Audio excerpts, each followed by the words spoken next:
Hello, Global Theater. My name is Jerry Fielka. Today is July 23, 2024. Want to thank Rob Grant and his amazing podcast. I'm probably wrong about everything. Also want to thank the Venice Boardwalk. Well, it's really called the Venice Oceanfront Walk in California for enabling me to meet today's guest, Jesse Barish. Is that how you pronounce it? Jesse, it's an honor and a pleasure. And we're going to just jump right into this. Jesse is live here at the Fielka Funny Farm. Jesse, thank you so much. Hey, my pleasure. First question is, what is the best thing for a human being? The best thing for a human being? Just to have something that they love to do. And, whether they make money at it or not, just something that fulfills their spirit and, satisfies their hunger for beauty and art and the truth in some shape or form. Love it. Lots of great words we're going to jump into. What's your favorite form of information, how it comes into you? I get stuff on the computer and I get stuff on TV. I don't read newspapers, but, if I'm going online to check my email, that I look at the headlines, Sometimes I look at CNN, although it usually depresses me. Yeah. Yeah. But, the great scene in The Jerk by Steve Martin. Right. And he puts a quarter in the newspaper machine or, box, and he pulls it out and he reads the headline and he screams and he runs and puts another quarter in and shoves the newspaper back in. Yeah, that's how I feel a lot of the time. Yeah. Why do you think humans collect or gather information? I just think they want to be kept informed on what's going on in the world, and to give them a little head start if the world is going to end. The world is going to end. I better get out of here. That is funny. Are we really waiting for the world to end? So do you think this need or want for us to collect information is more innate or more invented? I think it's probably a little of both. Yeah. Do thoughts create emotions? Definitely. Yeah. Fill in the blank, Jesse. I don't know what I think until I feel it. Yeah, I like that. Can humans think without language? Absolutely. Yeah. I love your certainty. Chomsky says that a language is not just words. It's a culture, a tradition, a unification of community, a whole history that creates what a community is. Mm-hmm. What do you do when language doesn't work? When language breaks down, what do you scream?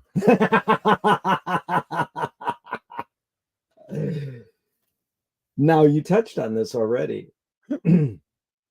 Your observations of humans in general, are we more thinking beings or more feeling beings? Well, I tend to gravitate toward the more feeling beings. Yeah. My thinking processes aren't working as well as they used to, so I'm kind of in the emotional feeling zone. Yeah. But I'm sure it's split down the middle, For your observations. I mean, I've spent my life general, dealing in the music world of emotions and writing songs, so that's where my focus lies. But I go both ways, but I'm more of an emotional person. Yeah. But do you think people in general, your observations of people in general, are they more feeling or more thinking? More thinking. You think so? Yeah. I mean, the general population are more in their heads. Wow. I think, you know, that's how it seems to me when I look at TV, when I look at the news. It's babbling heads, talking heads saying very little.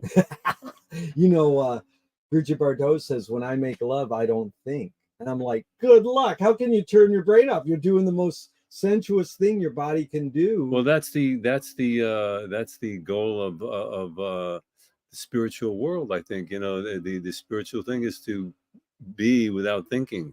Be without thinking. Yeah, just to, or to be able to observe your thinking without participating in it, being an observer of your mind rather than being caught up in the monkey mind shenanigans, Great words. Let me just make sure this is going. Wow, we're doing great. And so the other one I wanted to tell you, on my street, there's a car and it has a bumper sticker and it says, "Don't believe everything you think."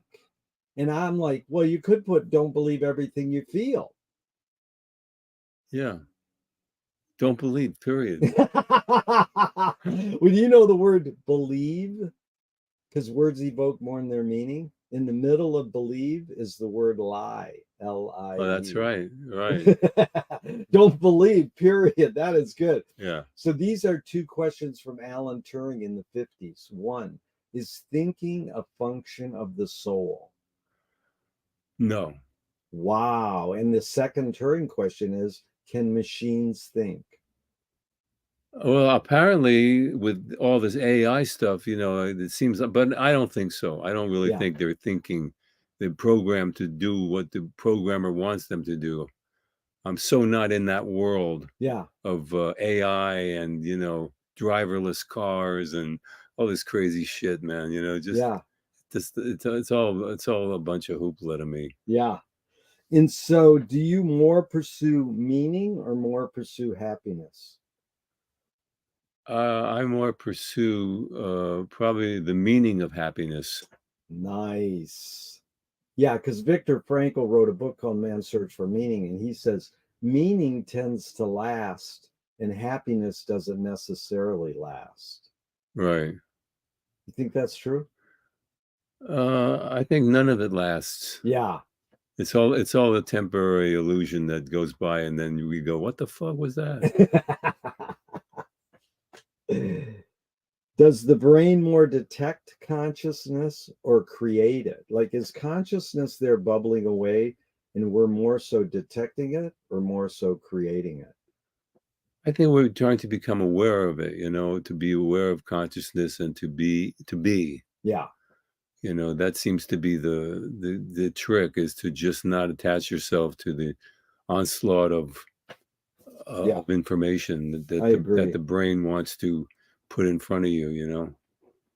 Like Ram Dass said, be here now, just to Hey, be. and I think you could sum up every religion, every spiritual journey with those three words. Be here now. Yeah, or what? Me worry? I mean, now let's face it, Alfred E. Newman was my first guru. Rosie, oh my God. What? Me worry? My favorite is, well, I've got a lot of favorite Alfred E. Newmans, but one of them is, the English language is the only language where a double negative is a no-no. Hey, Alfred was spot on. He was my companion as a kid growing up. Totally. I mean, we're the same demographic, I would imagine. We're the same. We are. Yeah, I was born in 53. Yeah, I was born in 45, so I'm a few. 45. Wow. Yeah, So baby boomer. yeah, that was really good. I love to go on Alfred E. Newman trips. So But we got onto it with the be here now, because oh yeah, that's the essence of, I used to go to the Bodhi tree in Hollywood, loved it. and all the pictures on the wall of all the gurus and spiritual leaders, Ram Dass, this one, that one. And you could sum all of their teachings into those three words. That's it. Just be here now. Yeah. Forget worrying. And it's something that I work on all the time, because my mind wants to worry. My mind wants to project what if, or what does it want, it doesn't do any good. Yeah. So I just have to pull myself out of the future worry mode. Well, dude, you must have ESP, because there's a question you anticipated that's coming down the line, but I won't go out of order. Let's stay in order here. What's faster, speed of light or speed of thought? I would think speed of thought. Dude, how cool is that? There's no right or wrong answers, but that one you got right. Oh, good. I'm doing something right today. Okay, so there's a poet, Audre Lorde, said, you can't dismantle the master's house using the master's tools. Then Yvonne Rainer, her colleague, said, you can if you expose the tools. What new tool do you suggest?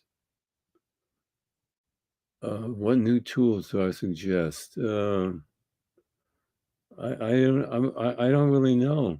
Yeah, That's a hard question. let's put drop the word new. What tool do you most gravitate towards? Well, usually my guitar. That's it. Amazing. And you play mainly acoustic or Yeah, acoustic guitar. I'm like not really a guitar player, right, but I'm a songwriter guitar. I play an acoustic guitar.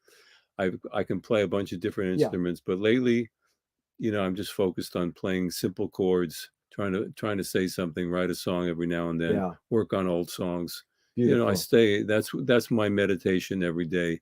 Stay in the music zone. That is so cool. Somehow. Now, is that a nylon string or a steel string? Steel string. Really? Yeah. Yeah. Okay, so but those are the tools that I gravitate toward, musical instruments, Yeah. We're going to get into music in a few minutes, but this was fun, No, this is Jesse, good. and I appreciate it. So, what do you worry about when you go to bed? What do I worry about? I try not to worry. I know. So you anticipated that. But my mom.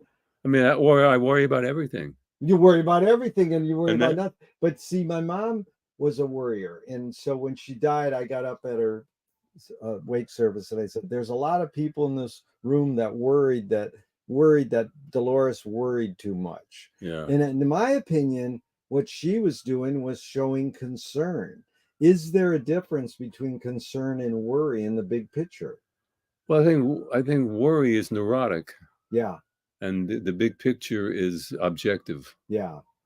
I mean, it depends on how you're viewing each moment, Yeah. If that makes any sense. No, that makes a lot of sense.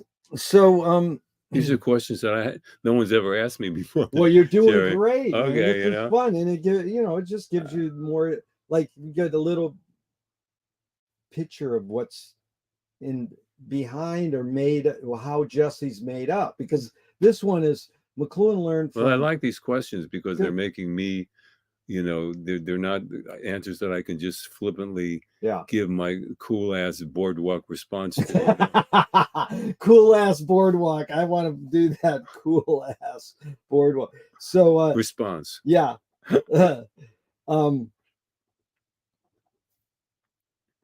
McLuhan learned from Ezra Pound, the poet, that artists are the antenna of the race. So artists meaning musicians, painters, they're broadcasting and detecting the hidden psychic effects of our inventions, so we might learn how to cope with what we don't like about our inventions. Right. So me and you grew up with transistor radios and magazines, but now kids use a screen to do the same thing. Right. Their music is that. So all these inventions have these hidden psychic effects. We don't know how they affect us, but artists kind of broadcast these effects. In fact, Dylan said it. He says, I'm just a radio and this shit's just coming through me. Right.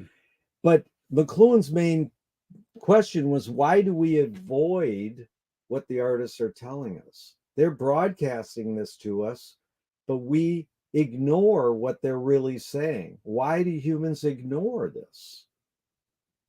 Why do they ignore the truth? Yeah. Because they're stupid. Well, do artists have moral obligation? Artists are only obligated to themselves to tell their own truth. I don't think there's any hard, fast rules for being an artist, whether you're a painter or a musician or a sculptor or writer, of books or poetry. I just think you find something within yourself to resonate with your own truth. That's good. You again anticipating a great question we're going to talk about. So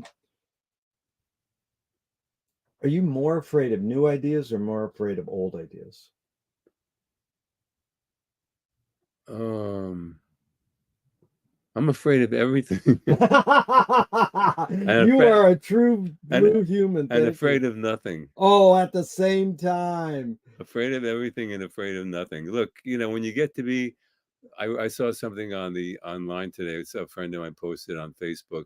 When there's less time in the hourglass, your priorities change. So I'm not a young guy anymore.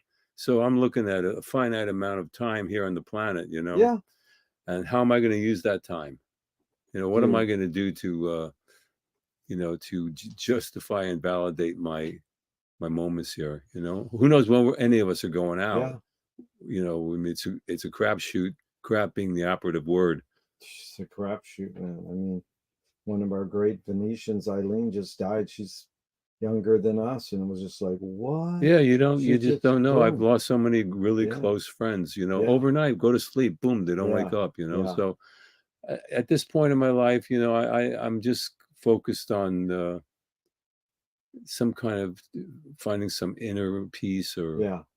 you It's know, beautiful. yeah, That's what it's all about. I don't know what it's called, the quest for enlightenment, or, you know, I've always been more along those, you know, that spiritual Yeah.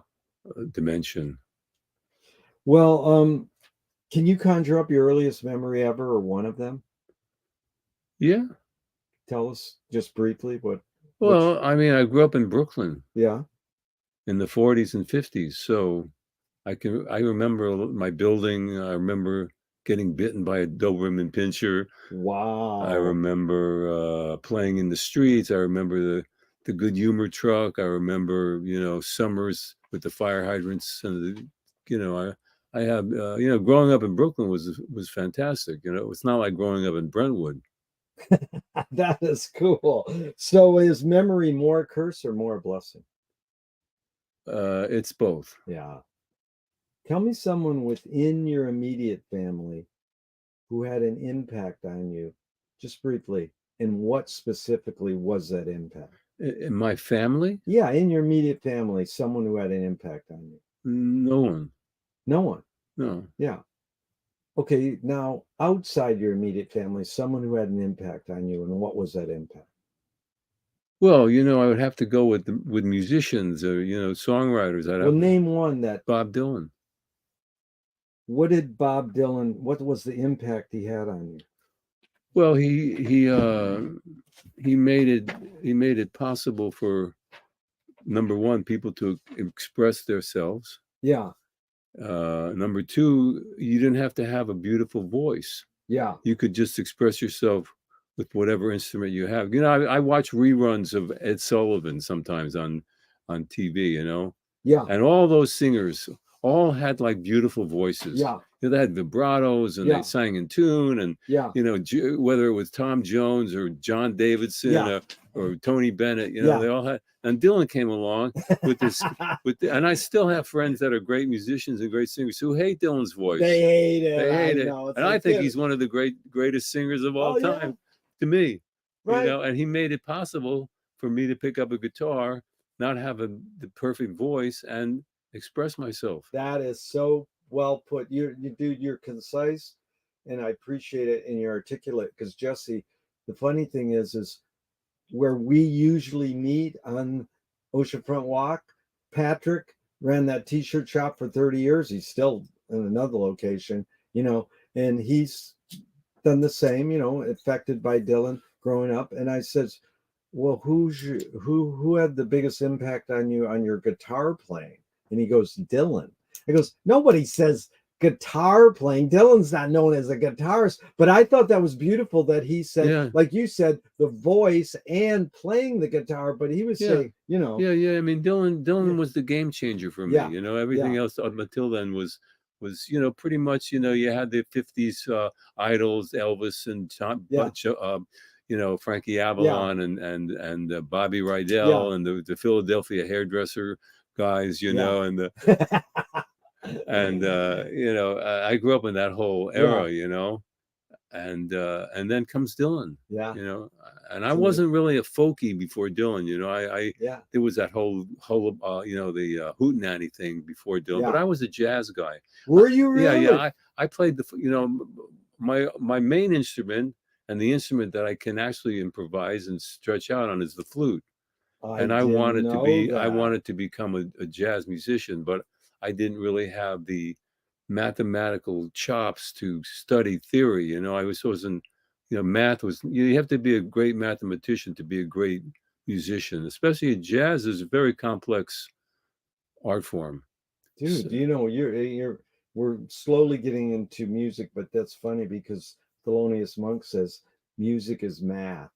yeah, music is math, and like that was my downfall as growing up in school. As soon as algebra and geometry came into the equation, I gave up because my brain couldn't wrap my head around it. Right. And so I just gave up school and just daydreamed the rest of my school life, Dude, and daydreaming. listened to jazz records.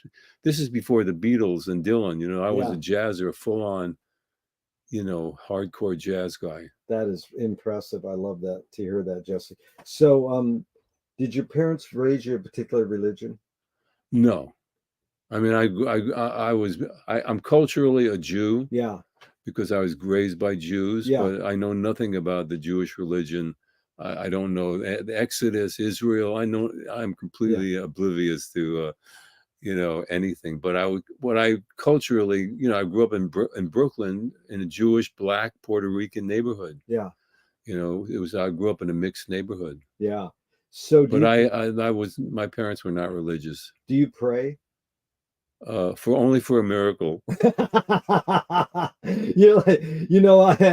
asked that question for 40 years. Do you pray? And the lady a couple months ago goes, yeah, for parking places. Exactly. Only for a miracle. That is a great answer, Jesse. Thank you.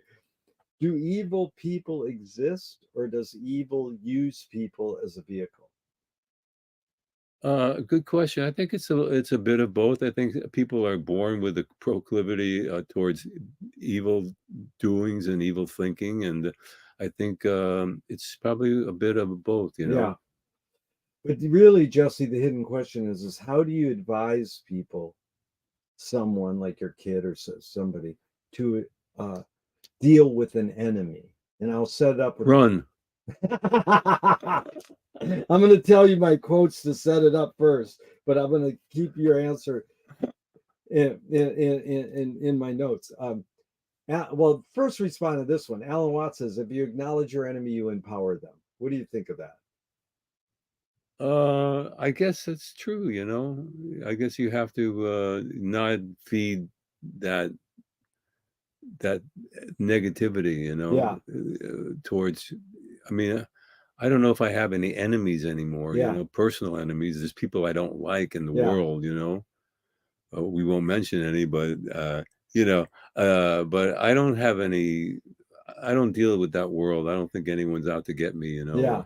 I walk around Venice at night. I'm not afraid to walk around at night. That's good, because it can be dangerous. So the second one was JFK said, forgive your enemy, but don't forget their name. There you go. Agree with that one? I like that one. And then Fellini says, I need an enemy. Yeah, well, that's Fellini for you. That is good. Okay. So James Joyce was the first. Oh, no, I forgot this one. Basically, the question is, does punishment work? Well, I guess so. I mean, does it deter negative behavior? Yeah. Is that what you're saying? Does it, punishment? Yeah. Well, I guess if you're a really bad person and you get locked up in jail, the world is better off without you on the street. Yeah. Does it work when they get out? I don't know. Do they go out and kill the first cop they see? I don't know. That's a good question. Yeah. It's funny because there was a guy I met on the Rose parking lot, and he's maybe 30 years old. He spent 20 years in jail. A lot of his life was spent in jail. Right. I says, basically, dude, is it HBO, drug of your choice, and cell phones? And he goes, yeah. Now, I don't know how true that is, if he's just having attitude, but again, rehabilitation versus punishment, who knows? Yeah.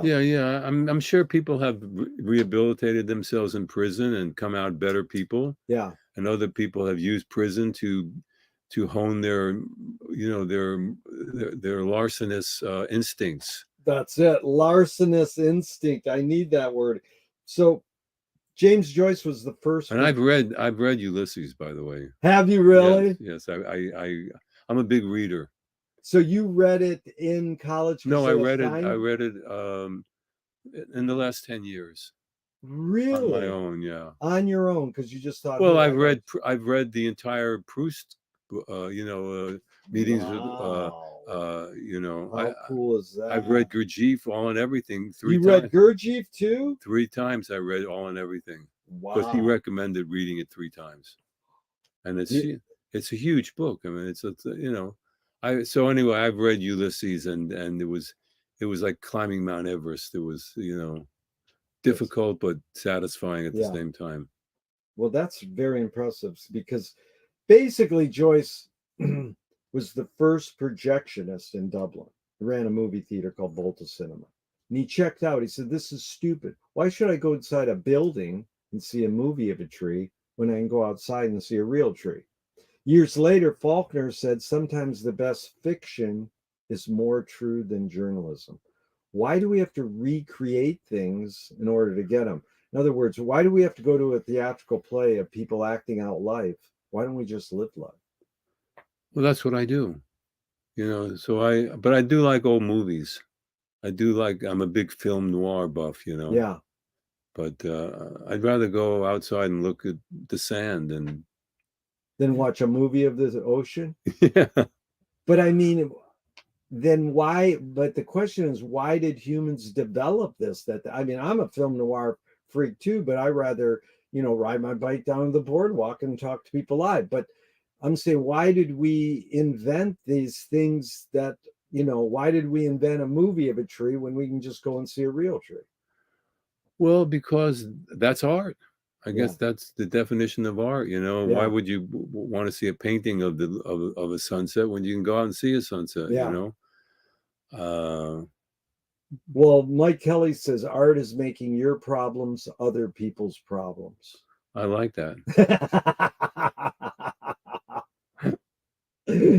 So then now let's walk me through what you're growing up in Brooklyn. You're hearing music on a live more or more on radio? Just Or, on the, you know, as a kid, as a very young kid, I was exposed to, you know, I didn't start getting interested. Well, I did play the trumpet when I was about 7. I convinced my parents to get me a trumpet because that's what I wanted to play. but what was that impetus at that point? Where'd you go? I want to play a trumpet. I don't know. I don't really know, but Something. something in me wanted to play the trumpet, Right. and didn't have a lot of money. My father rented me a trumpet and came home with the trumpet for me, and I started playing, and I liked it, you know. But I wasn't really listening. I was listening to, you know, the stars of the moment, Eddie Fisher singing "Oh Right. My Papa," Yeah. or what you'd see on TV. I Yeah. hadn't yet formed. It wasn't until Elvis that I really became awakened. You know, Elvis was Yeah. the turning point for me. But was Elvis where that's my calling? I No, want to no, do that. not so much, but it just awakened my sexuality. At a 10-year-old kid, I went, you know, there's something happening here. Yeah. There's Marilyn Monroe. There's Elvis. You know, what's Yeah. going on here? Wow. Well, awaken your sexuality because it's so close. Sex and music are so well. Yeah, But yeah. it's because. But I remember the moment that Yeah. I heard "Don't Be Cruel." I remember Really? that moment. You know, when we left Brooklyn, we moved up to the Catskill Mountains. I see. So, you know, that was the Borscht Belt. Yeah. You know, the Jewish Alps. Yeah. And for Jewish some Alps. reason, my mother wanted to live in Liberty, so we left Brooklyn when I was about 9, and living in Liberty. And I remember the moment I heard "Don't Be Cruel," and I went, "What the fuck is that?" Wow. Like, I just went, you know, what is that? And to this day, that's my favorite Elvis song. Yeah. You know, and you know, so then it began my whole, you know, with the Everly Brothers and Roy Orbison, and you know, the first record I ever bought was an Everly Brothers 45, "Don't Bye Bye Love." Yeah. Oh yeah. You know, but So, you know, so from, I would say, 10 to 13 or 14, I was, you know, immersed in American Bandstand, Lloyd Thaxton, you know, rock and roll, you know, the Brill Building, you know, the Coasters. Brill Building, amazing. So, Yeah. but the coasters, but the thing is where's that tipping point where you go, I want to pursue this. This is my calling in life. Well, that didn't come actually till later, you know. In college? Did you go to No, I went to college for a minute or two, you know. To study what? Anything in particular? No. And so then at what point did you start strumming guitar and going, I can write lyrics? Probably when I was around 18. So up until then, I was playing the flute, and I remember I was living in this little town, Liberty. You know, there were only a few black people in the town. Yeah. And I remember this black guy. For some reason, he invited me and my friend over to his place. He was maybe 18, and he gave me an Art Blakey album. Wow. Why, I don't know. He gave me A Night in Tunisia. Oh my God. And that triggered this passion for jazz. So from when I was like maybe 14 till I was maybe 18 or 19 or 20, that was focused on jazz. And then somewhere along the line, you know, I think it was a combination of Dylan and the Beatles, especially the Rubber Soul era. You know, when the songs like Yesterday and Michelle, they were so melodic and beautiful. And I went, I could do that. You know, I like the idea. You know, so I got a guitar and. But then you're strumming chords. But where's the lyric writing come in? It took a long time for me to ever say anything. Really? Yeah, you know, I must have thrown away 100 songs. And then there was one moment when I actually wrote a real melody. I went, holy fuck, so that's how you do it. What's the age about then? I was probably around 20 when I wrote I wrote my first real melody. What, can you hum it? Do you remember it? I don't remember it. What's the name? It was called Believe in Love. And up until that point, you know, my melodies kind of went along with the chord changes. I didn't really know how to create a melody, you know. I played a C, so I played, and all of a sudden it was like a revelation, you know, so that's how you do it. Yeah. And that's been my lifelong, you know, I still play the flute once in a while. But like I said, that's more mathematical. That's more of the jazz thing. And then I just became a songwriter, and that still holds my fascination. And I've written a lot of songs. How many songs about, you think? Probably over 3,000 songs. 3,000, yeah. So, but let's go back for a second.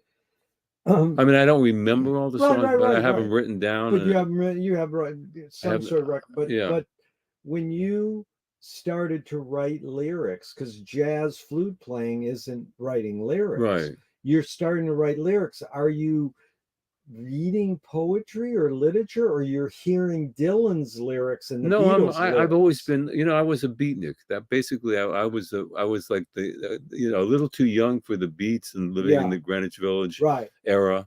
But basically, I was, you know, fascinated with Allen Ginsberg and the beat poetry. I was reading poetry, and I was always fascinated with you know, the whole beat movement. Yeah. But like I said, I was about 10 years too young for that. Yeah.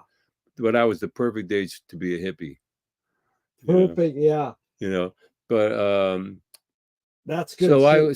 So lyrics, you know, it took me a while to kind of understand, you know, what I was trying to do with lyrics. You know what I mean? Because like I said, I wrote a lot of really bad songs until I wrote a couple of good ones, and then, you know, I don't know how many of my songs are good ones or bad ones, but the ones I sing I sing every day. Do you really? I sing. I play for at least 2 or 3 hours every day, or work on a new song. But that's 2 or 3 hours every day. That is dedicated. Yeah, and I go over, you know, a bunch of different songs, and I figure the ones that I remember are the good ones. Yeah. You know, and the ones that I don't remember, I guess. Yeah. But I have a, you know, huge library of recorded material. Yeah.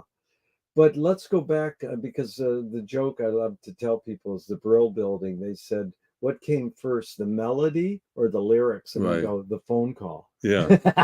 The chicken. Chickens.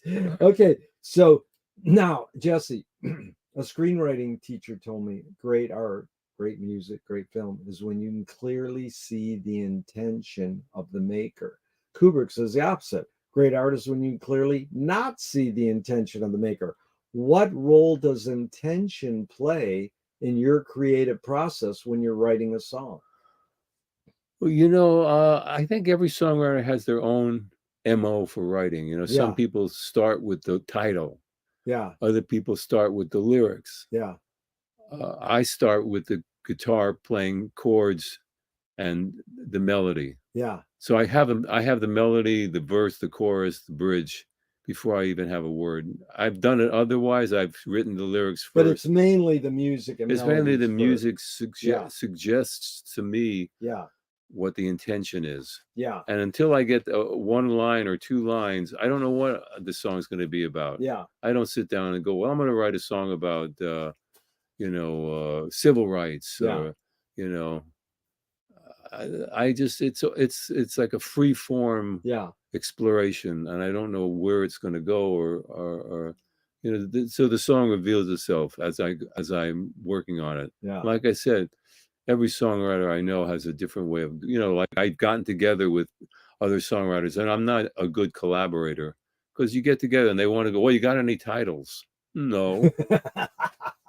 And they book out a book and they've got like hundreds of titles. Love is it. Love is this.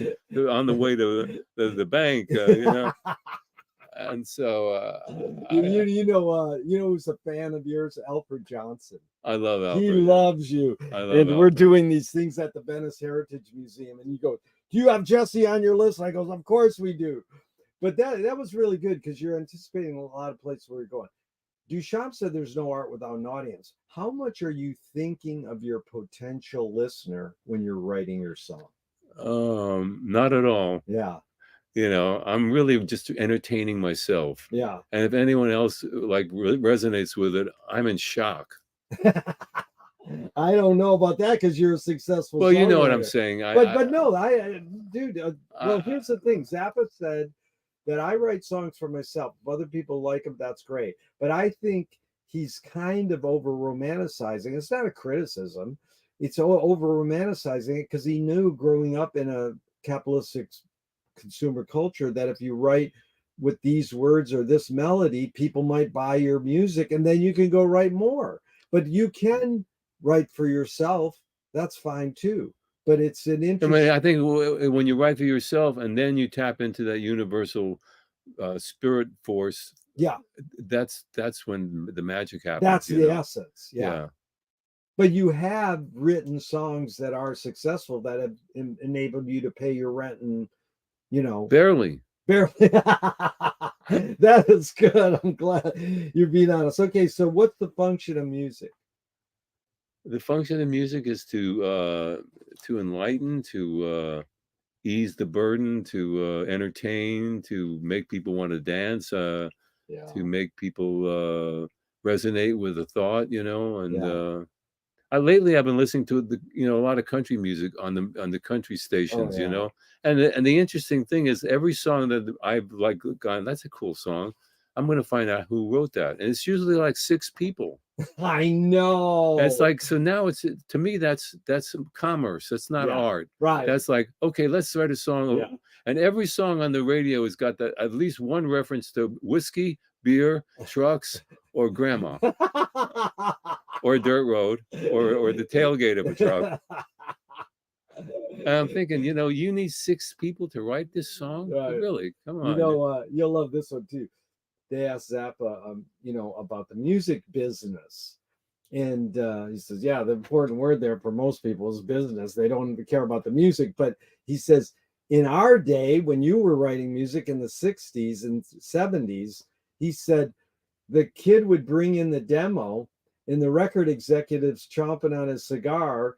And he would get the demo and he goes, I don't know, give it to Joey in the mailroom and let us know if it's any good. Now they give it to the accountant and says, what's the demographics with this cell? Yeah. So, it's a different world now. Yeah. It's a way different world. Yeah.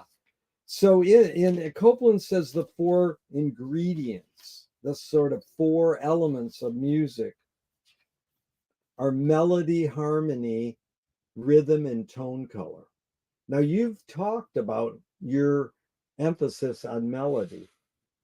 How do you integrate these other 4, the other 3, harmony, rhythm, and tone color? Or not how, is there a way you integrate them?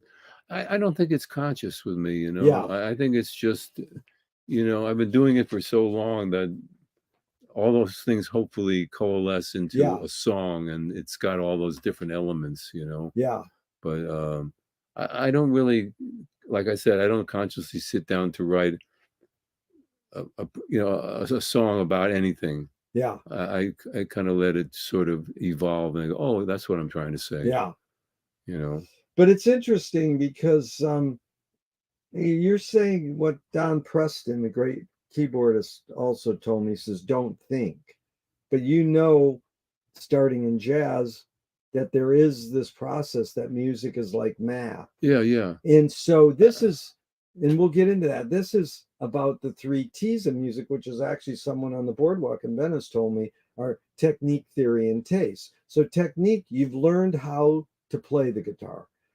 Theory, oh, this is this chord, the structure. How does one acquire taste? That's,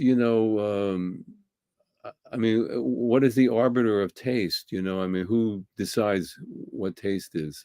So, Wildman Fisher, did he? Ah, dude, you're bringing up a hero. Did you know Wildman Yeah. Fisher? I gave him a ride once down Fairfax. I remember it was maybe 1965 or 6, and I picked up this hitchhiker, and this is before Frank Zappa Yeah. signed him, Oh, before Yeah, pre-Frank.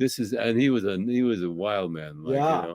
But I gave him a ride, and I watched his career turn into a legendary, He wrote great songs. Yeah, He did a song with the But I'm saying, yeah. what's taste? I mean, to I some know. people, Wildman Fisher would be Right. not tasteful, and Yeah. to some To others, me, I love him. Yeah. right. So, But I'm just saying, how did you acquire the taste that you gravitated towards? I mean, you gravitated towards, Marty Ballin and the Jefferson Airplane doing your songs. You must have had some aesthetic that. well, I think being coming up being a flute player, I was constantly and jamming with other musicians. I was always thinking melody.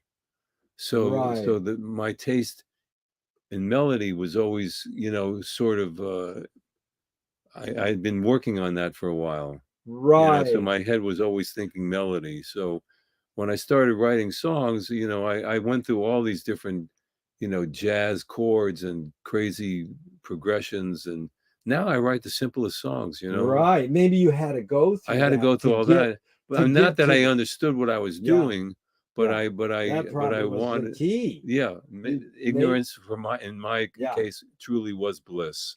But why did you gravitate towards Dylan and not Pat Boone? Is that a taste issue? Yeah, because, well, first of all, like I said, Pat Boone had a really pretty voice, Yeah. and I always wanted to be a singer, but I never had the, Right. I didn't think about, and I wanted to write poetry, and Right. then all of a sudden, hey, I can do both. I can write songs, Yeah. I can be a poet, and then, hey, now thanks to Bob Dylan, I can sing. Well, here's the McLuhan thing that's interesting. He said song is slowed down speech.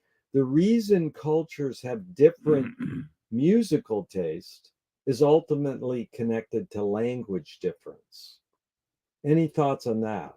Like, Eskimos and us have different musical tastes. Is it connected to language or something Well, I different? would think so. If you listen to, like, the American Indian, Yeah. doing their, I mean, what is that? It's their expression of a spiritual climate that they're trying to portray. Yeah.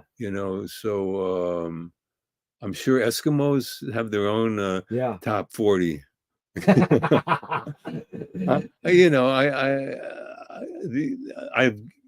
I've gravitated a lot towards Brazilian music, Have you? and I Beautiful. love Brazilian music. But we don't always have to know what the I'd have words no mean. idea what they're talking about. That's T.S. Eliot said poetry can communicate before it's understood. Yeah. But the tuba throat singers, Richard Feynman brought them to Pasadena, and they were in the Rose Bowl parade. They're these Russian guys who sing with 3 voices and 1 throat. Right. And we were like, this is transcendental. And then we realized they sing about 3 things: It's sort of like what you were talking about with country music. They sing about their horses, their boots, and snow. Yeah. So you sing about what you're familiar with, you know. Yeah. I think I've been writing the same song for 40 years, Yeah. basically, you know. Yeah. I'm just refining it, but I can look at my songs and I go, "Yeah, I'm fucking boring.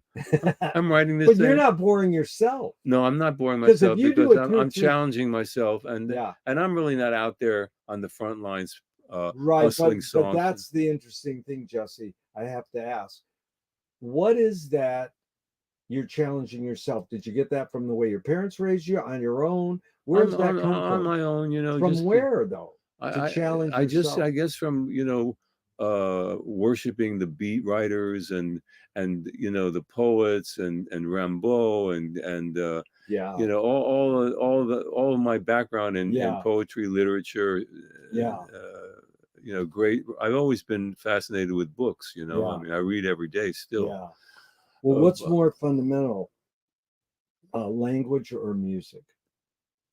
Well, music is more, I guess, universal because it doesn't have to, you know, but language, you know, I mean, a great song will transcend both, you know, Yeah, transcend.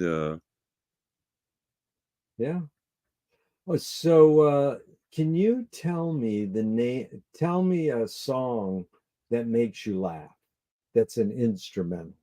There's no An lyrics. instrumental. Yeah, tell me an instrumental that makes you Tequila. laugh. That is good. It does have one word. That is pretty good. So Thelonious Monk, an interesting guy who's we talked about, he says music is math. Actually, another great, And you know, I've seen clips of him lately, just on yeah, Instagram, and he yeah. was amazing. You Oh know, God. I Well, mean, this is what I and he was, wasn't the greatest piano player. He didn't have the facility of but like Oscar Peterson or you know, a great virtuoso. yeah, But his choice of notes and his melodies. I mean, if he did nothing but write round about midnight, he'd still be, you know, I mean, one of the great songs of all time. amazing. So it's funny because right there on Oceanfront Walk, Dogo, one of my favorite Venice artists, said Monk heard all the notes Charlie Parker heard, but only decided to play some of them. Right.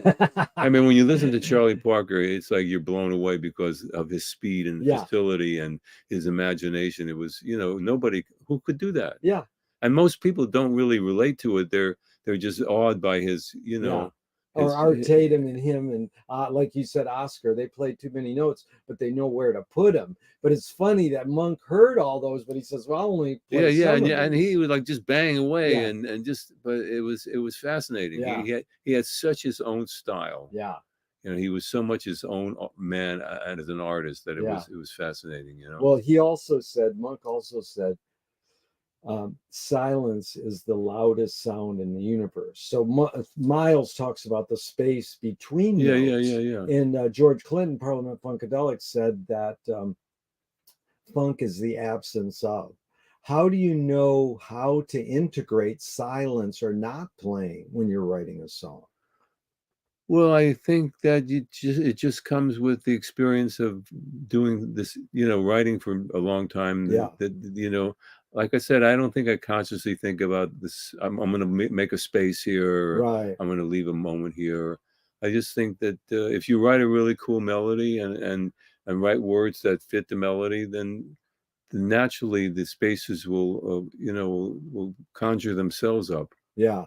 Monk also said there are no wrong notes. Agree or I disagree? agree. Yeah. And so, a couple more music questions. This is Ben Ratliff. He's a music writer. He says, I mean sound as it is long functioned among jazz players. Say that again. I mean sound. Like, Oh, you know, as a mystical term of art, like every musician finally needs a sound, a full and sensible embodiment of their artistic personality, such that it can be heard at best in one note or a couple words. Like Miles Davis, me and you could hear a couple notes and go, oh, that's Miles. right. And Ben called him fragile and pointed. Coltrane slightly undercooked and urgent. So if a music writer was describing a Jesse song, what 2 words would you go, oh, he gets me, you know? It's a good question. It's hard to put myself in the objective seat of, in the objective headspace of. But I'm just saying, somebody says to you, Jesse, that song, I like it because. I guess it resonated with some deep part of themselves, and that's what every writer is trying to, is to write that universal thing that's going to, move people in some way or another. I know. I would say, the first, speaking of, I just, as a little side story. Yeah. I moved to California in 1963. Yeah. From Miami Beach. I ended up going to high school in Miami Beach. Yeah. After my New York experience. Yeah. But the whole time I was a jazz guy in high school. Reading Downbeat and buying Thelonious Monk with Jerry Mulligan. Yeah. I was my pride and joy, my record collection. Right. But then I moved to LA in '63, and I had a phone number of a mutual friend. I called him up, and I was living in a motel off of Lankershim Boulevard with my brother-in-law. We had driven out together, and so my friend showed up. He had like a Porsche convertible, like a speedster. It was great. Yeah. I didn't know this guy. He's taking me on the tour of Hollywood, and we drive past Shelley's Manhole. Maybe it was a Wednesday. Maybe it was a Wednesday or Thursday night. John Coltrane's playing. Are you kidding? I go, dude. And this guy couldn't care less about jazz, I go, dude, we got to go see this guy, you know what I mean? But my first night in LA, I'm watching Coltrane at the Shelley's Manhole. The place was half empty. It was the classic quartet with Elvin and Jimmy Garrison and McCoy Tyner. Are you kidding? My God. And Coltrane's like walking through the place, playing, sweating. It was like, this is my first night in LA, Oh. And that set the tone for my life. That is amazing. So then, well, just walk us through. So then, when did you sell a first song, or did you perform it like at the Troubadour? What was your? I did a couple of open mics, and I was never really that comfortable by myself, singing. I wasn't like. But then, did you find yourself, oh, I can sell my songs, or did? Well, yeah, I ended up like making the rounds when you can go to record labels and sing songs for the. I remember going to A&M when I was maybe 25, and I sang songs for Chuck Kay. Yeah. And he goes, yeah, I like a couple of those songs. Like I like to publish those songs, So he published. He published a couple of songs of mine. And then once and then I met when I was doing that whole hitting the streets of Hollywood, I was like 25. I ran into Denny Cordell. Yeah. And I said, hey man, I think I got some songs for Joe Cocker. This is right after, Denny produced Whiter Shade of Pale. Yeah. And Joe Cocker's first. I said, hey man, I have some. So he gave me Chris Stanton's phone number. Joe's piano player. Next thing I know, I'm sitting in front of Joe Cocker and Chris Stanton and playing them a bunch of songs, And Joe had just come off the Mad Dogs and Englishmen tours, and the last thing he wanted was another hippie with long hair, like Leon, and he was probably kind of, drugged out on something. Yeah.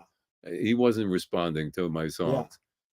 Yeah. The next thing I know, I'm living in Nichols Canyon with a bunch of people, and I had done some recording, and Denny Cordell calls me up. Hey man, we want to sign you.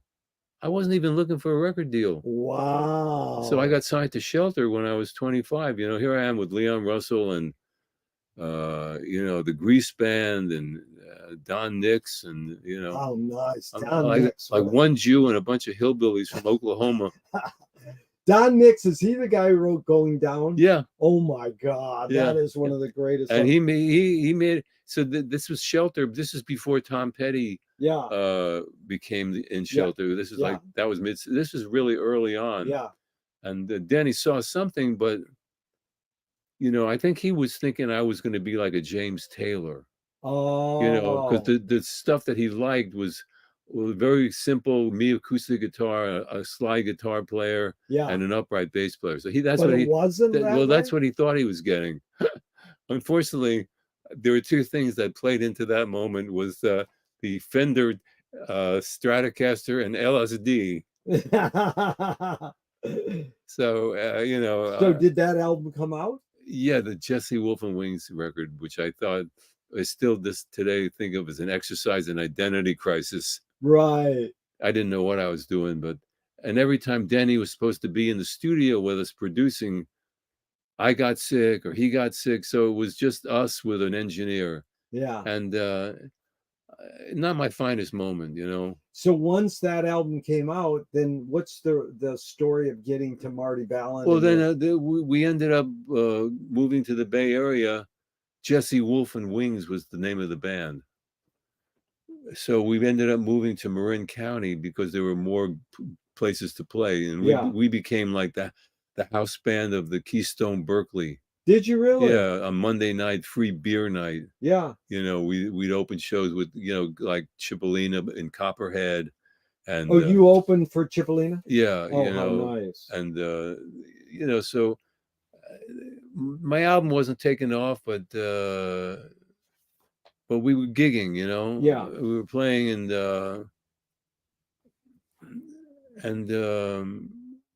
so then Marty walks in. Well, and no, says, then hey, I ended up living in Mill Valley. Okay.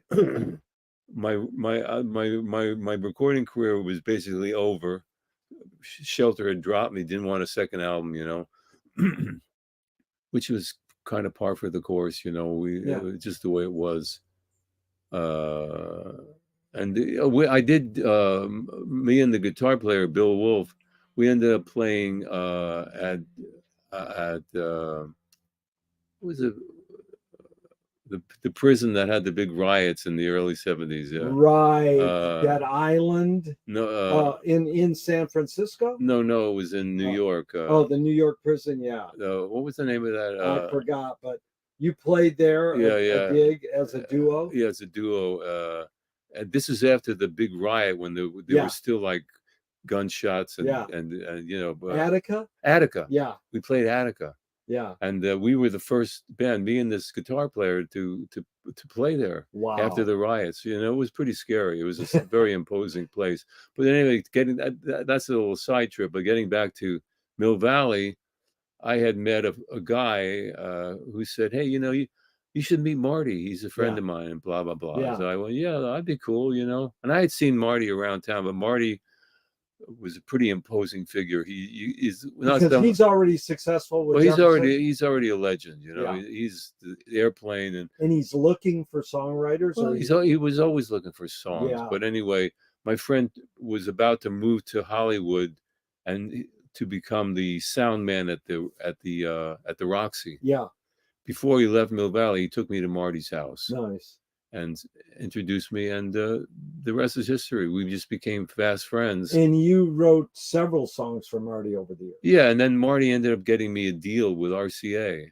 Yeah. And produced 2 records for them, you know, with the my Jesse Barish band. You did 2 LPs for RCA. Right, for RCA that Marty produced, and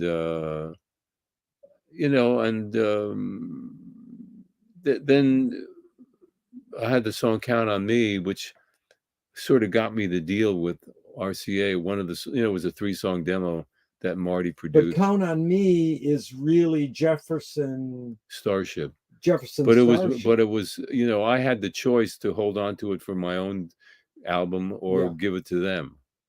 You know, and you gave it to them. I gave it to them because I'm not stupid. And so did that pay well for your life? Well, yeah, I mean, it put me on the map. I mean, it was a hit song, and who can argue with that? Would my version have become the hit? Who knew? You know, that was I'll never know. But I don't think my version was sonically compatible with radio at the time. But Jesse, what do you think it is that resonates with people with that song? You've written, thousands of songs. What was it about that? Is that just the same as any of the other Yeah, songs you it love? was just It's like, is there something more special than some of the songs that you've I written? think it's just, you know, all the elements come together. Number one, a hit band was doing it. Right.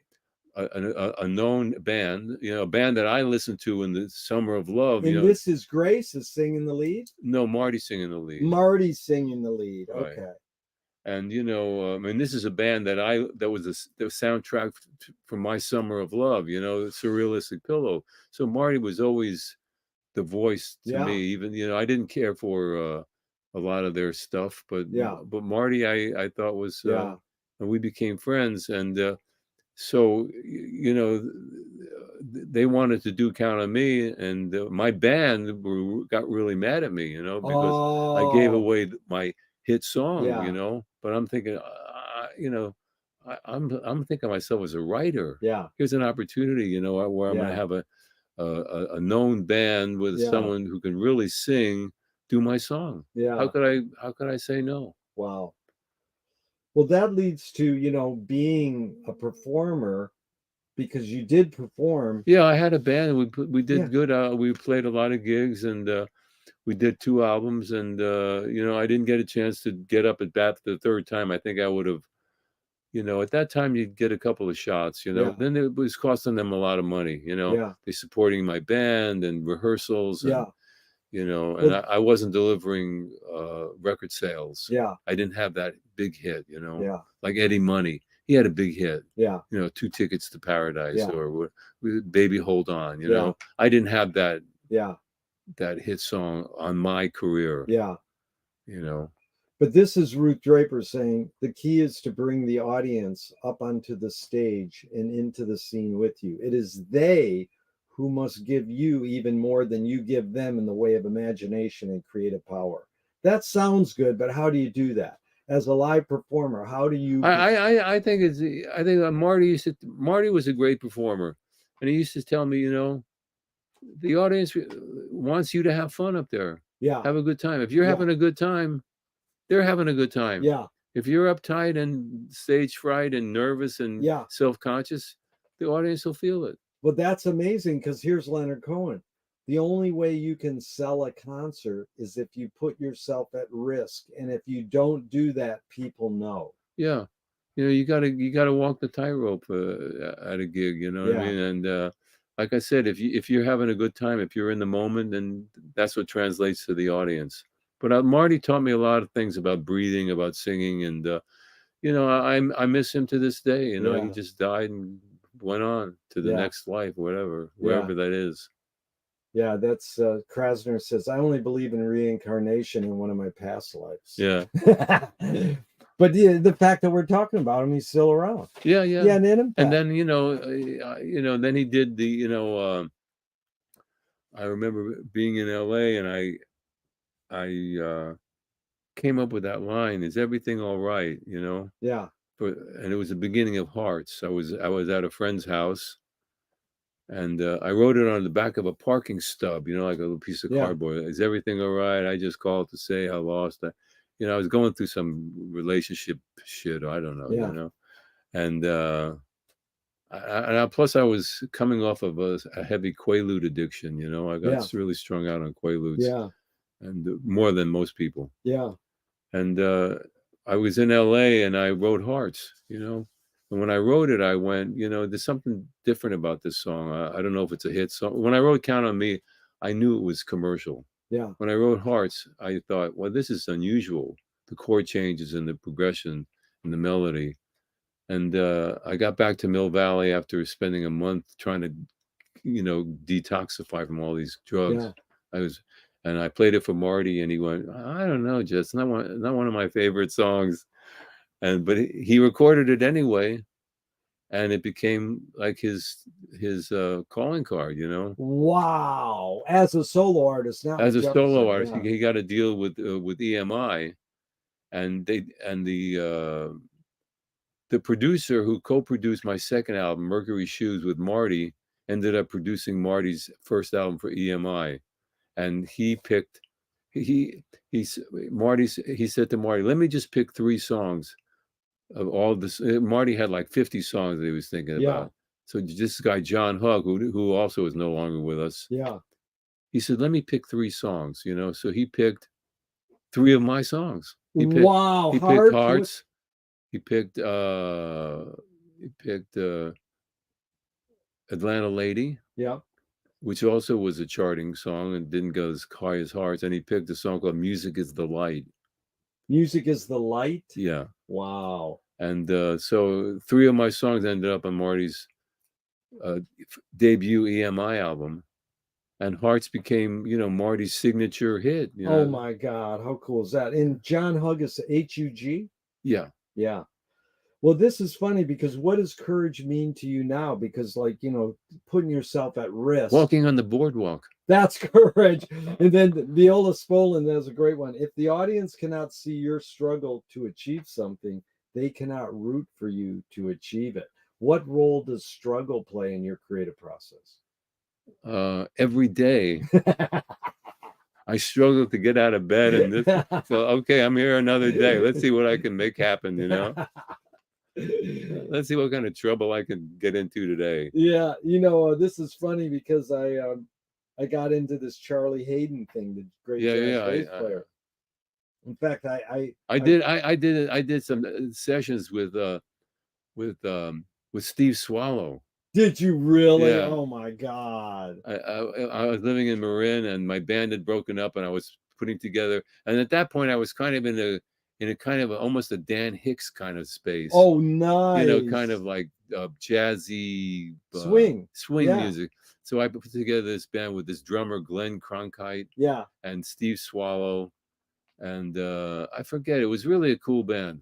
Wow. And we did it. Steve's in that mode, and Charlie plays an old Appalachian folk song in the middle of an Ornette song called "Oh Joe Clark," and I didn't know that this was "Oh Joe Clark." So I saw Charlie at a show, and I says, "Hey, what's the name of that song you play?" And he goes, "That's "Oh Joe Clark." And I goes, "Oh, who wrote it?" And he goes, "Nobody wrote it." It's like saying, "Who wrote Happy Birthday?" Right. But here's the funny thing is that my friend just put out an amazing 10-minute tutorial on Charlie Hayden, and he had the Liberation Orchestra. Charlie Hayden. Charlie Hayden's Liberation Orchestra is huge. My friend played clarinet in that. Who I asked all these same questions, Perry Robinson. Oh wow. And anyways, here's what Charlie says about jazz. It's about spirituality. It's about creation.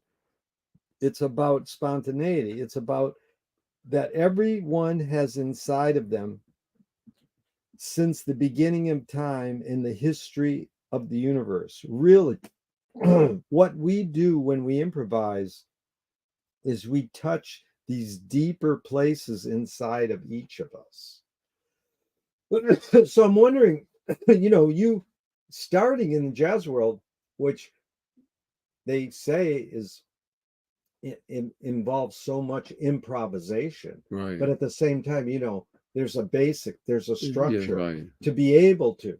So if you can talk about that improvising, because it seems like any thoughts or words about improvising, because it seems playing 2 or 3 hours a day, you don't just sit and rely on all your chops. You're kind of improvising. Right. What does it mean to improvise? Or is that it? Did Charlie? Well, I think you have to, go through the structure to find the freedom. Yeah. I used to think I could just be free. Like, I loved all those guys in the 60s, Albert Eiler. I love Albert Eiler. And, wow. And, I had a bunch of ESP albums. And, oh, yeah. And, and I thought I could bypass structure and go right to freedom. That's my band. We play at Beyond Baroque that way, man. Yeah. That's Sun Ra, Yeah, Sun Ra. Ornette. Yeah. I loved Ornette. Yeah. Lonely Woman. What a great song. My God. One of the great compositions really? of all time. But what was I? Yeah, I think you have to, to be really free, you have to go through all that structure, which I never could do, like, because that meant math. Yeah. That meant learning. But it still seems, Jesse, the structure of what you're doing now. Well, I could play writing 3,000 songs. There is a structure to. Well, yeah, but I'm using the basic pop formula Yeah. chord changes. You know, Yeah. I play G, C, D, Yeah. F sharp minor, B Yeah. minor. I can pretty much Yeah. work within a very circumscribed But chord. there's some improv there. Yeah. Well, the melody that I come up with over these changes is and the Yeah. way the rhythm, the way I perceive it, is what makes my take on those chord changes unique to me. Make it a Jesse song. Yeah, make it, you know, so, and everyone who writes songs has their own MO for, you know, improvising and coming up with their melodies, or like I Yeah. said, every songwriter has a different way of approaching it, you know. Yeah. I'm more of a free form. Let's see what these chord changes and this melody wants, what the words want to be said, Yeah. you know. So, But you articulate it well, Jesse, but I'm curious your thoughts on what do you think the motive or the MO of the cave artist was? The cave musicians, the cave dancers. What was their women. But what if they're a woman and their motive is men? Who does the best cave painting? I've got to. Whoa, we're doing really good here. Okay, so what's more important, conviction or compromise? Conviction. Wow, and you, in your success, in your accomplishments, how do you rate these three elements: luck, skill, and ambition? What played the biggest role, second and third? Luck, skill, and ambition. In that order. How easy was that? Yeah, that's pretty easy. T.S. Eliot said poetry is outing your inner dialogue. What language is your inner dialogue in? Yiddish. Very good. Now, more, what form is your inner consciousness in? Bridget Bardot. That is great. You are smart. Two of my film heroes say there's no self-expression. You know, it's I just saw her in a movie recently. I saw and God Created Woman, you know. Oh my God, that's Godard. God, she was so beautiful, you know. She was you know. So that's the form. That's the form. I love that, man. That is one of my favorite answers to that question. That's one of my questions I've been asking for 40 years, and it's rare I get, you know, something that I can relate to. So well, look, I grew up in the Catskill Mountains, so part of me is a Catskill Mountain comedian, you know. Yeah. I don't know what part that is, but Jackie Mason. Yeah. Okay, so or Shecky Green. How about ignore yourself? There is no self-expression. Those were two film heroes. Cecil Taylor said, "I'm just a vehicle, and this just comes through." Right. I love Cecil Okay, Taylor. so is art making, music making more self-expression, or more you're a vehicle for whatever technologies and cultures are dominating? I think it's you getting out of your own way. I think it's just you letting, you know, mastering that simple form that you're working on, and then just letting something come through. Yeah. Whether it's a great song, a mediocre song, a bad song, you know, I mean, it's just learning how to let it come through without putting too much mental stuff on it, you know what I mean? And that's what I've learned to do after well, I've been writing songs now since I'm like 18, so I've been writing songs for like 60 years. 6 decades. It's beautiful. You know, and you can still find peace of mind and do it. And I still every day I sit down, I and you know, a song that'll stand the test of time, you know, that's amazing to me, that I can still enjoy playing a song I wrote when I was 25. Beautiful. So, and I remember it, you know. It's funny because the songs I wrote a month ago, it's hard now for me to memorize my memories, but a song I wrote 60 years ago, I can remember it like it was yesterday. So I don't know if it's that the songs I wrote then are so much a part of my muscle memory. Yeah. You know? Well, that's funny because we're doing a project on archiving. And it's funny thing, the question is basically, is archiving more innate or more invented? And do you have plans for your own archive? Because, you know, the whole point of life is to be here now, live in the moment. Why do we have to save all this stuff? But you have notes, you have master tapes. what do you have any plan for your own archive? Like when you die, do you just expect your friends and families? Or I don't know, and I don't care. yeah, I mean, it's like I won't be here. yeah. I mean, I'd like to think that, you know, my son will continue to get whatever royalties come dribbling in or whatever, you But know. he can also possibly find, like the Rock and Roll Hall of Fame or something says, Yeah, okay, no, we'll take it. yeah, yeah. I don't really know. It's hard for me to think in those terms. Yeah, You know, it's hard for me to think that I'm not going to be here. But of yeah, course, I know at some point I'm not. yeah. And will these songs live on? Well, the few that I've recorded, and that you know, I have a new CD out right now Oh, how that cool. just came out on Sony Orchard, Yeah, and it's just on the digital platforms. yeah. You know, it's on Spotify, and Good. it's called Social Studies Volume One. It just came out about a month ago. Oh, how cool is that? So, do you think archiving is more innate or more invented by humans? I think it's probably, you know, I guess even cavemen wanted to create something that was going to outlive them if they Yeah, thought. So I think it's a little of both, you yeah. know. Well, we have a few more and we're out of here. This has really been fun. So, is perception reality? Uh, well, you know, I grew up with the expression that reality is for people who can't handle drugs.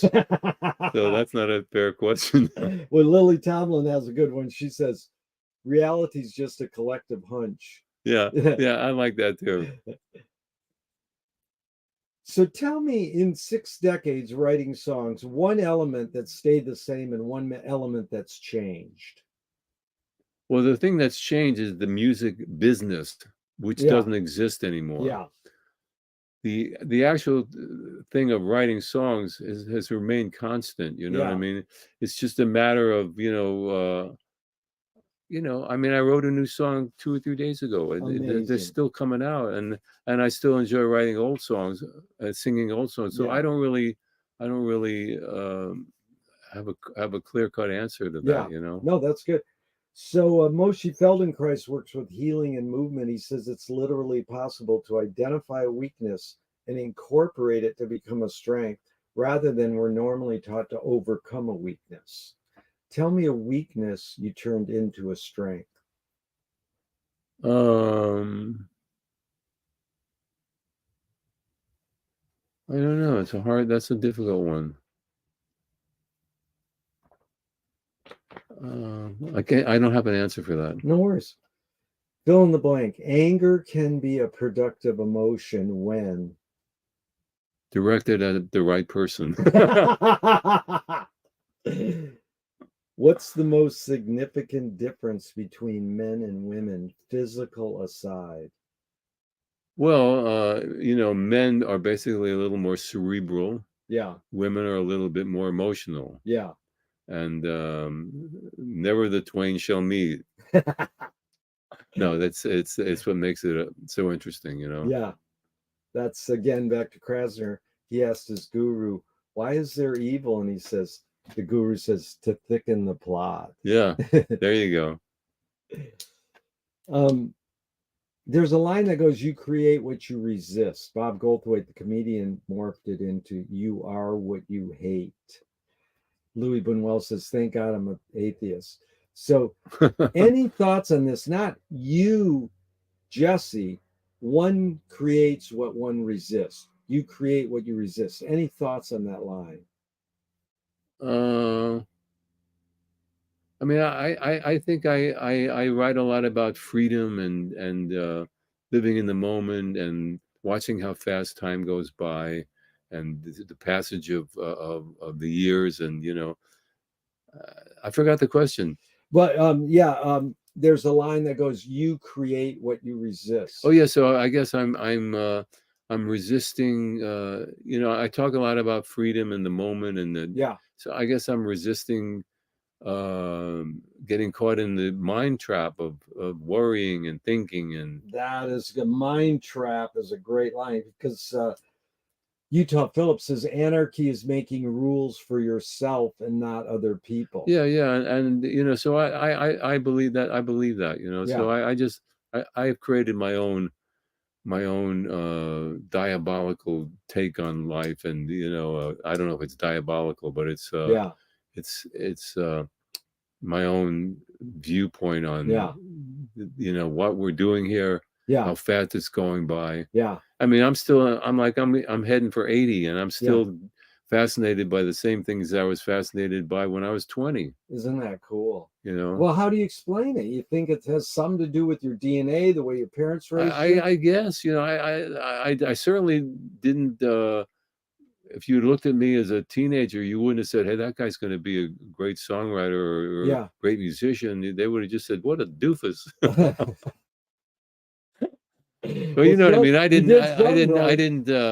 I didn't portray any kind of extraordinary abilities. Yeah. I wasn't a good athlete. I was a Yeah. terrible student. Couldn't get the girl.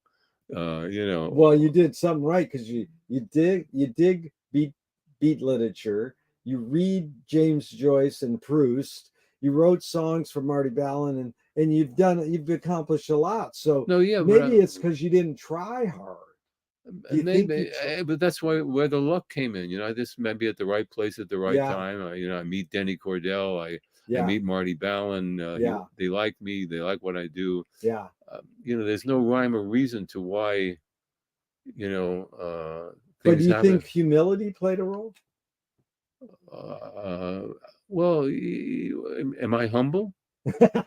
You're asking me a question. No, That's good. no. It seems as though you have a streak of humility. I definitely have that self-deprecating Yeah. ability Cat skills. to make fun of myself. Yeah. The irony of life and the Well, that's the perfect lead in because this brings up Gurdjieff too. Is I asked my friend who writes comedy with Robin Williams, can satire be destructive? He goes, that's the job of satire. And I says, yeah, but if me or you do a cartoon in a certain country and they kill us, some people think dying is destructive. So what's the function of satire? Just to make you thought-provoking, to make you think, to Yeah. to say something without saying it. Yeah. To point the arrow in that direction, even though it's the arrow is pretty vague. Right, vague is a good. But this is where Gurdjieff said, when I ask people, what is the function of laughter? How would you answer that? Well, laughter is like that gallows humor that Hesse talks about. That laughing in the face of the tragedy of life. Nobody's getting out of here alive. Hesse, you mean Herman Hesse Yeah. talks about that? Yeah. Oh wow, I gotta look because Gurdjieff. Yeah, and I just finished an old Herman Hesse book that I'd read as a young man called Narcissus and Goldman. One of the great. You ever read it? I love all of Hesse. Man. Yeah. This one was considered his masterpiece. Wow. And I'd read it as a young man, and I didn't really remember it, but it was phenomenal. Well, you know that guy who lived in Venice? He wrote the screenplay for the Joseph Strick version of Ulysses. Like, how could you write a screenplay? You must be a great writer. He goes, nah, I just read books when I was on the naval boats and I got into Hollywood and I wrote the screenplay. He says, wow. And then after he did that, he had a calling card and he made the film Steppenwolf. And watch it on YouTube. It is amazing psychedelic film. And it's a guy who lived in Venice, wrote and directed a film on Steppenwolf by Herman Hesse. And we were going to show it at Sponto Gallery one night, and the guy didn't show up. And I was like, what? It was freaky. This guy, I forgot his name, but he's really amazing. Wow. Herman Hesse. Yeah. So anyway, and then I like I said, I was a huge Gurdjieff. Well, that's what Gurdjieff said. Laughter is the reconciliation of yes and no. Yeah. That's because and Hesse called that gallows humor. The end of Steppenwolf was laughing in the face of your extinction. Yeah. So anyway, I like that. That helps me a lot in our research. So these are 5 Alan Watts questions, really short, just off the top of your head. Couple words. 1, who started it all? The chicken. Are we going to make it? Probably not. Where do we put it? Anywhere. Who's cleaning it up? Mom. Is it serious? Probably so. Jesse, you are good, man. A couple more and we're out of here. How do you find peace of mind? Make a left and then go straight. They asked Betty Davis, do you have any advice for up and coming actors in Hollywood? She goes, take Fountain. If you were walking down the street today and you met yourself as a 12-year-old, what would you say to your 12-year-old self? Don't eat so much candy. Yeah, hello. Which way should toilet paper come off the roll? From the top. Wow. No doubt. If a publisher was to release your autobiography off the top of your head, what would the title be? I did it his way. If a statue was built in your honor, where would you want it displayed and what would it be made of? It would be made of Bonomo's Turkish taffy. Oh, nice. And it would be in the middle of Brownsville. What? In Brooklyn. Brownsville. Wow. That was my neighborhood. Wow. Because I know the song Brownsville Station. Well, that was Brownsville, Texas, Oh, was it? Because those guys were from Ann Arbor, Michigan. Well, but I think they would use that Brownsville as a southern, the Texas one, right? Yeah. I grew up in the in the neighborhood I grew up in was Brownsville. What was the neighborhood George Carlin grew up in? Do you know? Don't know, but there were like Flatbush and yeah, and Bensonhurst, and Brooklyn was full of different neighborhoods. Brownsville. That was cool. Okay, tell me something good you never had, but you never wanted. Something good I never had. And it's good. You never had it. COVID. You've never had. That's not good. No. Oh, that's good. Well, yeah. If it was good, I wanted it. Yeah, but I know. But something's good that you never had and you never want. I don't know. What would that be? Well, I've gotten all kinds of answers, but one of my favorite is Johnny Carson said, I don't know what it is, but when you find out, let me know. Yeah, I'll go with that one. No, I like this one too. An expensive funeral. I like that. Good. One. Never had it. Never want it. Yeah. Okay, if you were in a vat of vomit up to your neck and someone threw a bag of shit at your face, what would you do? I would probably just go, how the fuck did I get here? What'd I do wrong? Do you know Al? He used to sit on the boardwalk. He was an Altacocker. Amazing old guy. Probably, yeah. He was so cool. He taught me that question. That's one of my favorite, because it's sort of like a metaphor for life. You're in a vat of vomit, but it's actually on the boardwalk. This woman, I says, you're in a vat of vomit, someone throws a bag of shit at your face, what would you do? She goes, well, I'd take the velocity of the bag of shit and I would take it to swoop my way out of the vat of vomit. Yeah. I goes, dude, that's Edgar Allan Poe's short story, Descent in the Maelstrom. You study the patterns. Right. What's the cultural shift you see developing today that inspires you? The cultural shift.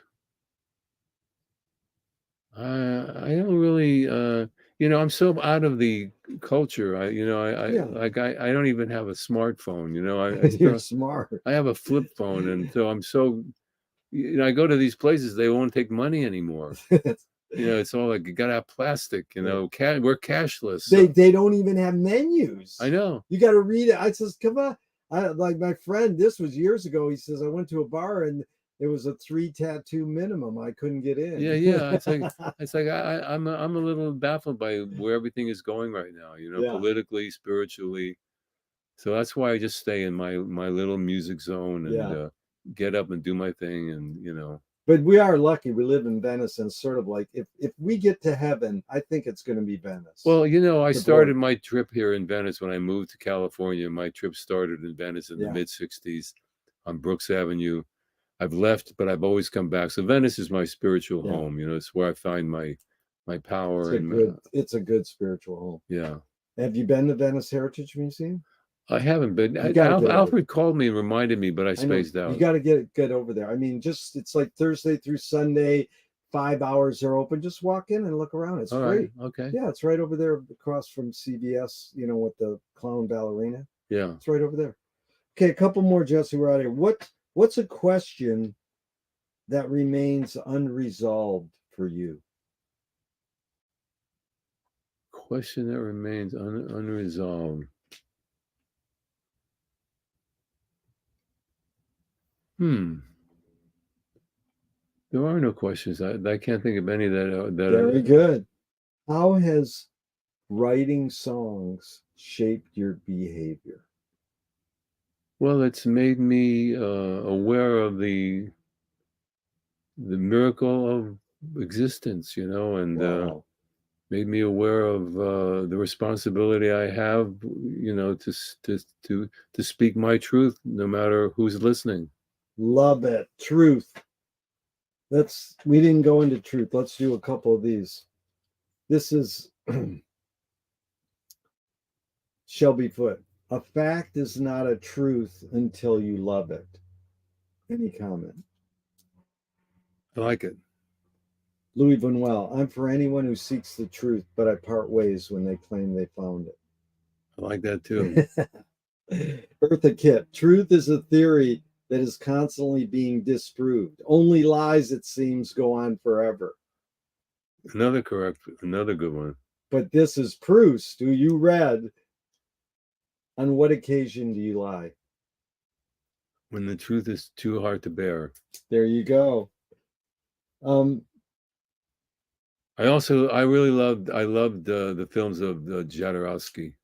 Jodorowsky, amazing. So one of my favorite directors, What a great guy, too. You Yeah. saw Jodorowsky's Dream.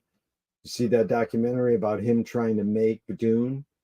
No. You got to see it. Okay. I just saw the last film I saw of his was called Endless Poetry. Yeah. And it was phenomenal. He's a great. So anyway, can we wrap this up because I got to go to the bathroom? Oh yeah.